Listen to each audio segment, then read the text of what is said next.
이번에는 암호화폐 이슈에 대해서 좀 더 디테일하게 분석해보는 시간 가져보도록 하겠습니다. 자, 헤드라인부터 함께 살펴보시죠. SNS를 통해 암호화폐로 마약을 밀거래한 일당이 적발됐습니다. 암호화폐를 취급하는 불법 선물 거래 사이트가 등장했습니다. 암호화폐 실명제가 한 달째지만 실명 전환은 20%대에 불과하다고 합니다. 상장사들이 앞다퉈 암호화폐 4차 산업혁명 관련을 사업 목적에 추가한다고 합니다.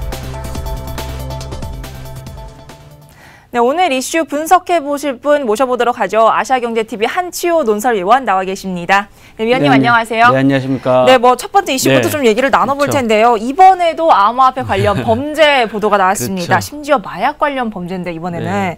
뭐 이렇게 암호화폐가 좀 계속 불법 활동에 쓰이게 되는 게 뭐 산업 성장에 좀 지장이 있지 않을까요? 엄청나게 지장이 있겠죠. 네. 지금 그 경찰이나 검찰에서 범죄 수사를 이제 발표하는 과정에서 수사하는 과정에서 암호화폐가 연관성이 있다 그러면 지금 화제가 되고 있습니다. 왜냐하면 암호화폐 자체가 현재 지금 우리가 핫 이슈이기 때문에 네. 그 되고 있는데 이번에는 이제 마약 판매를 하고 그 대금의 일부를 암호화폐로 받기로 했다는 게 이번에 적발된 사례이고요. 네. 또 한 가지는 그 산업단지에서 무허가 채굴 공장을 운영하다가 퇴출된 사례입니다. 이거는 그 3년 이하의 징역이나 3천만 원 이하의 벌금을 물게 되는 경우거든요. 산업단지는 그 목적이 정해져 있기 때문에 그 목적에 맞지 않는 공장을 운영하게 되면 계약과 틀리기 때문에 그거는 계약 위반 사항입니다. 또 법에 또 저촉되는 사항인데 그런 무허가 채굴 공장 운영하다 적발된 사례가 있었고요.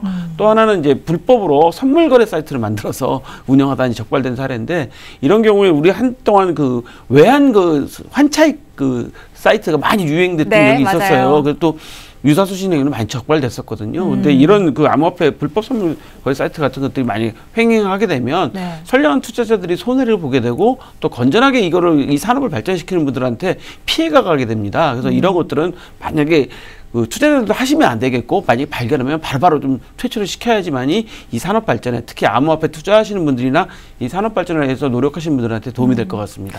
뭐 이런 좀 선량한 투자자들을 위해서 정부가 내놨던 정책 중에 하나가 또 실명제 거래 아니었습니까? 그렇죠. 예. 이게 지금 이 실명제 거래가 한 달이 됐는데도 실제로 실명 전환 비율이 지금 20%밖에 안 된다고 하는데 자, 이렇게 좀 더딘 이유가 뭘까요? 일단 뭐 통계를 잠깐 보면 빗썸은 약 16.4%, 코인호는 27.1%, 네. 업비트에는 23.2%, 코빗은 29.8%라고 그래요. 그래서 평균 한 20% 정도를 조금 상회하는 내외하는 거 있는데 이 실명 전환하는 게 가장 중요한 사실 우리 암호화폐 거래 이슈거든요. 왜냐하면 지금 모든 사람들이 익명성 때문에 문제를 삼고 있는 거기 때문에 모든 범죄도 또 그렇게 해서 시작되는 겁니다. 그렇기 때문에 이 실명 전환을 좀 제대로 좀 해야 되는데 사실 그 우리가 지금 당장 생활비를 써야 된다든가 그런 그 상황이라면 실명 전환 바로 했겠죠. 근데 많은 분들이 투자를 해놓으셨다든가 하기 때문에 당장의 실명 전환이 필요가 없고 두 번째로 또 어떤 게 있냐면 외국 분들이 많이 계좌를 터놨을 경우에는 그분들은 당장 와서 할 이유가 없잖아요. 그렇죠. 그래서 필요한 상황에 하기 때문에 그 실명 전환이 좀 늦어지고 있는 것 같은데 이것도 이제 앞으로 이제 어떤 우리가 법의 테두리 내에 들어오면 실명 전환을 언제까지 하라 뭐 이렇게 지정을 해줄 수가 있겠죠. 과거에 우리 그 금융 실명제 전환할 때는 뭐 3개월 내에 6개월 내에 시간을 충분히 드렸어요. 국민들이. 그리고 거래할 때 하고 그 기간이 지나가고 나면 가산세를 물리겠다라고 정부에서 방침을 발표했었거든요. 근데 현재 그 우리 암호화폐 실명제로 바꾸라는 거는 권유사항이기 때문에 어떻게 법으로 강제할 수가 없어서 속도가 좀 안 나는 것 같습니다. 권유사항이기 때문에. 그렇죠. 근데 방금도 이제 익명성 문제를 좀 얘기를 하셨는데 사실 ICO 시장이 활성화되고 있는 만큼 이 또 익명성에 대한 문제가 좀 많이 보도가 나오고 있습니다. 실제로 익명의 통화라는 게 상당히 좀 흥미로운 개념이 이긴 한데 그만큼 부작용이 크기 때문이겠죠. 그렇죠. 예. 이게 어떻게 나가야 이 밸런스를 좀 잘 맞출 수 있을까요? 지금 뭐 아시다시피 얼마 전에 금융감독원장이 KB 국민은행, KEB 하나은행, 광주은행들한테 가상화폐 거래를 이제 가상 계좌를 터줘라고 이제 하겠다고 하셨는데 또 빌 게이츠가 이런 얘기를 했어요.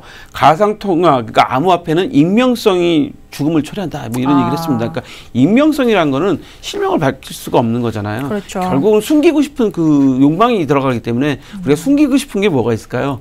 범죄나 뭐 나쁜 짓 하는 거 뭐 이런 거는 숨기고 싶어 하는 거지 않습니까? 개인의 신상 정보가 또 다른 문제죠. 개인의 신상이나 개인 정보를 보호하는 건 너무나 당연한 건데 그거 말고 다른 데로 악용이 되는 문제가 생기니까 이게 발전하기 어렵다라는 거를 빌 게이츠도 아마 그런 차원에서 이야기를 했을 겁니다. 그래서 지금 우리 좀 전에 뉴스 말씀드렸지만 마약이라든가 뭐 이런 나쁜 데 들어가거든요. 마약은 사실 사람을 피폐하게 만들고 죽음에까지 이르게 하는 그렇죠. 큰 적이잖아요. 네. 그렇기 때문에 아마 익명성이 문제가 해결을 제대로 하지 않으면 우리 이 암호화폐 시장 발전에 좀 많이 저기가 될 것 같아요. 물론 암호화폐를 개발하시는 분들이나 만드신 분들은 익명성을 장점이라고 말씀하시는 게 있긴 하지만 지금 국가에서는 모두 전 세계 국가가 그것도 원치 않거든요. 그렇죠. 예.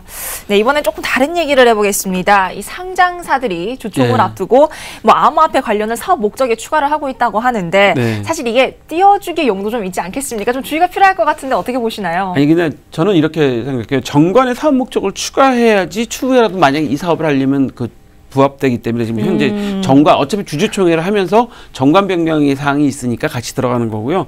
뭐 제 생각에 특별한 의미를 부여할 필요는 없다고 생각합니다. 왜냐하면 예를 들어서 우리 아시아경제TV 회사가 뭐 사업에 부동산 임대를 하겠다고 하려면 그걸 주주총회를 열어서 또 정관의 승인을 받아야 되거든요. 그렇죠. 근데 앞으로 지금 할지 10년 후에 할지 모르는 거니까 사업 목적을 추가하는 것 정도에 가지고 뭐 이 회사 당장 여기에 투자를 할 것이다 아니면 여기에 무엇을 할 것이다라고 해서 주식을 투자하시는 것은 약간 좀 어리석은 측면이 있기 때문에 네. 그냥 지켜만 보시는 게 중요할 것 같고 어느 회사의 사업 목적이 이 정도가 있더라라는 정도만 아시면 될 것 같습니다. 네, 그 정도로만 받아들이면 네. 된다. 너무 뭐 그렇게 크게 받아들일 네, 필요는 그렇죠. 없다라는 말씀이시죠. 알겠습니다.